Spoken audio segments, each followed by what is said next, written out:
Hey guys, Tony here. Just thought I'd make a quick little video because we have so many different farms going on now. Just thought I'd show you where they all are and give a brief explanation of all of them, just make things easier for everybody. So to start off with, we have a bee breeder up here on the hill. It's already got 2 bees in it, so just feed them flowers, and if you want more bees, there you go.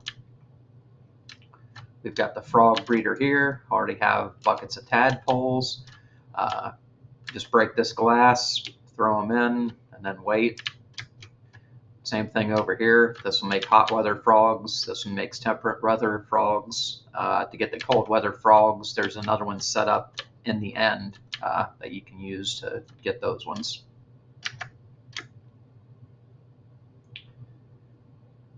Down this way, we have our sniffer farm. So we've got 13 sniffers in here right now, getting the pitcher plants and torch flower seeds. They're all stored right here in this barrel, and then actual plants are stored right here. This big building here is the paper mill. It just converts sugarcane nonstop into paper.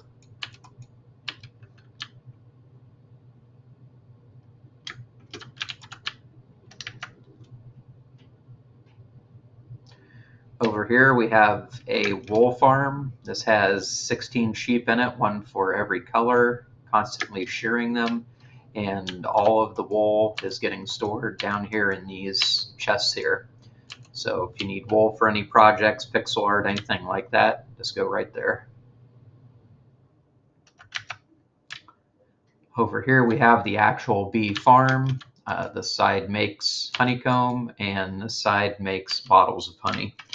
Currently have these switches shutting them off just so they don't get backed up in the system because we already have so much.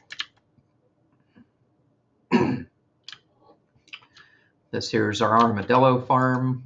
They just sit up there and it collects all their scoop, puts it down here into these chests here. Here we have an egg farm, currently stacking a ridiculous amount of eggs. So you can use them, for cooking. They also come in really good for our wither farm, which I can show you in another video. And they also come in good for this infinite slime farm that I came up with. So if that gets overloaded, you just come over here, click this switch, and you can hear it's already starting to dump eggs down into a slime chamber for us. So that slime chamber is right here. And a good idea before you even turn that on is to come down here, make sure all of this water is up here by hitting this switch. And then also come around the corner here and check and make sure this dropper has oozing potions in it. So what happens is that egg dumper smashes all the eggs against the wall. The chickens come down here, fall into this water pit.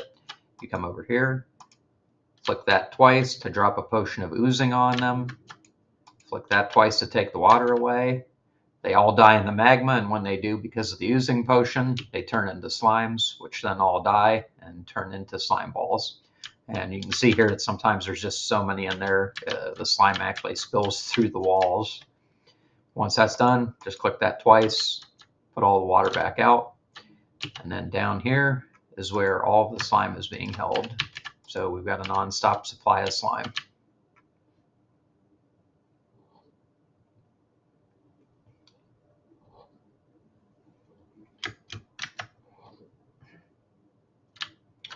Right here we have a cow crusher to constantly keep us fed with good quality steak. You just get some wheat, come up here, shift down to crouch, and start right-clicking and feed all of them. Because there's 24 there, they'll start entity cramming. So when all the babies are born, it starts killing the adults.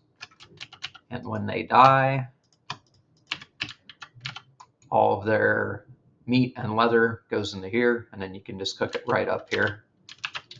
Some extra trap horses if anybody wants one.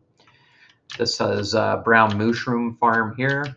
What you'll do is you take these oxeye daisies, you feed each one of the cows an oxeye daisy, then you take a wooden bowl and milk them, and you end up with the strongest suspicious stew in the game, which actually has the highest saturation and health regeneration. So this pairs good with, like a golden apple or something if you go on a really dangerous journey.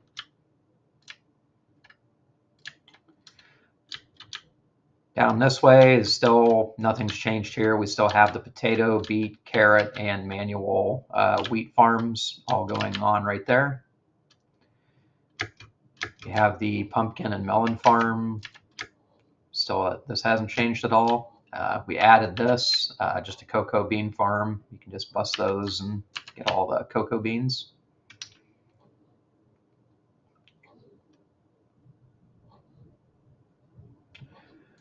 This here is a flower farm. So all you have to do to start it up is hit a note block, then hit that note block, and then hit this one over here a couple times. Sometimes you have to go back and forth to actually get it to stop. Then you just come in here, bust anything that didn't break by itself, and collect it all.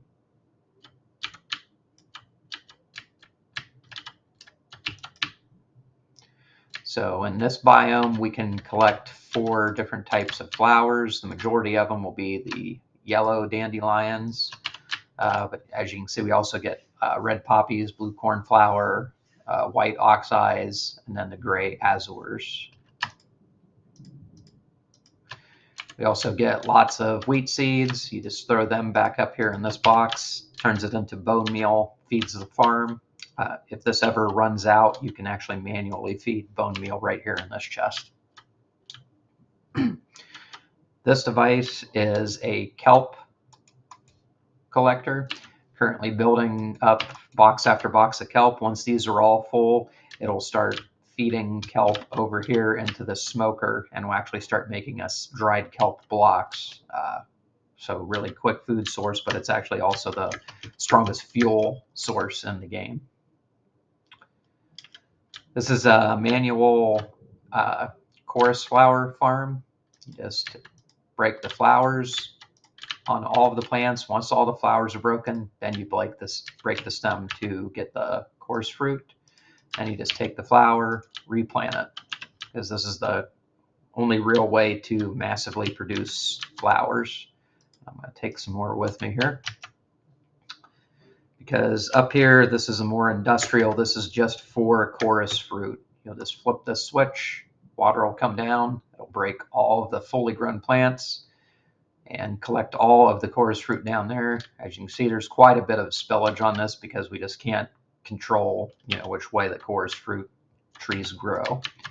But once that's done, then you just plant flowers that you had on the other farm after you replant them, of course, and just start it all over again. And the chest for these is just right over here down these steps. So we've got access. This will make you all kinds of purpur blocks, and it's also good to keep a stack on you just for safety, since now coarse fruit, it does just teleport you to a random direction. But if you ever, like, say you're flying around in the end and you fall off the edge and are going to die, if you eat a coarse fruit, it automatically puts you back on solid land. So that's an easy way to save yourself.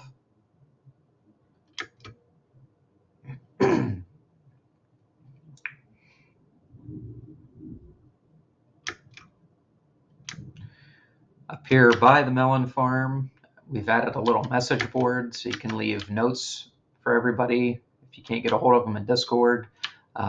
We've been using this for locations. So like on this side, we've found trial chamber locations. We've actually got 5 in really close distance from our home base.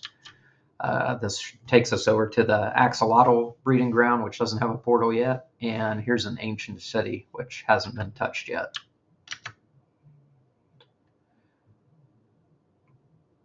Across the bridge here, we adjusted this just so slightly.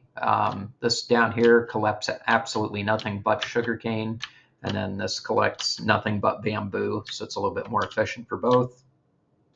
This is still the leather that you can feed the zombie flesh into. And then here's our bigger lava farm where we're collecting lava for everybody. And then the last farm we have right here in our home base is on this island. This is a wheat farm. These guys just collect and pick wheat all day long. The allays will grab all of it. They're attracted to this note block that doesn't stop playing, and they throw it down here into these hoppers and collect us all kinds of wheat and wheat seeds. The note block does have to keep playing in order for this to work, so if that annoys you, you can always shut off the jukebox and the sound options. But that's pretty much all we've got going on that's new here in the base. We've still got the same iron farm here that Tim made up, and it's chugging away. It's got, yeah, tons of iron blocks on it. And then the villager trading hall over there, the villager breeder. And then we've got bone meal producers here, as well as the string producer right over there. So that's it for this video. Next one, I'll go over all of the additional portals we made in the Nether and the different farms that those lead to.